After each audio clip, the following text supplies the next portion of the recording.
I first got the idea of Noshpit from a cooking group that met once a week.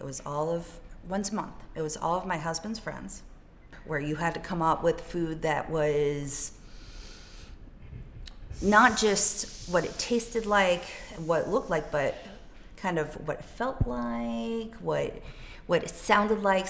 We got into it. It was fun. I got very into it. And the ones who got the most into this cooking group who would show up, I would show up with 2-3 dishes sometimes. It was me and Stefan. And Stefan and I got into a phase in our lives where we were both changing jobs at exactly the same time.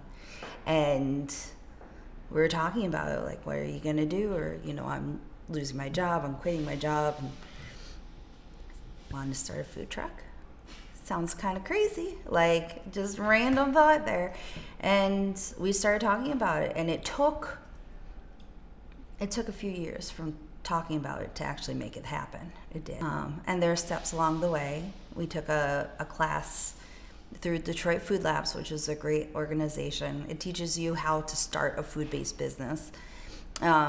And we were one of the class favorites at the end. We got a little certificate, and Stefan came out of it saying, I think we can do this. So it really did come from the cooking group called Snack Dicks, and it came from two 40-year-olds saying, my life is changing. I want to do something totally different. Like, it was fun to have an idea that was all your own, and you kind of wing it, and you don't answer to anyone really if you make a mistake. They don't teach you in business school what to do when an employee is having a bad day, or what to do when your truck breaks down. Like, they don't teach you what it's like to get a bad review on Facebook or on Google. Like, these are all kind of part of the learning curve, but you don't think about it when you think of your vision. You think of all the good things, but when you have to deal with some challenges, that's the hard part, is learning how to do this and hoping that you did the right thing. How do you respond to a customer review? How do you deal with making mistakes, handing someone the wrong food? We had been renting a kitchen that was a very high rent and sharing it with multiple other people. And when we started looking for other kitchens to rent, we first started looking for just kitchens. You can't find very many just kitchens. You have to build your own.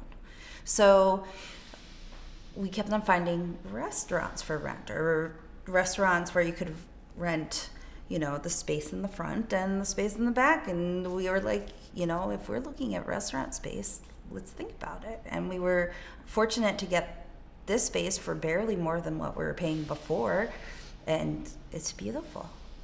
I knew from the second I walked in the door that this is where I wanted to have a restaurant someday, so we just kind of made it work sooner. It was harder to go from not really knowing what you're doing to really not knowing what you're doing.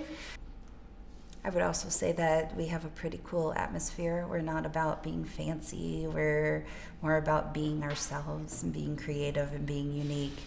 A lot of the art on our walls is done by our staff. It feels very homey when you come here.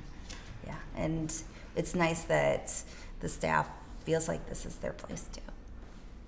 There's something about working for yourself. There's something about driving a food truck. It's really fun.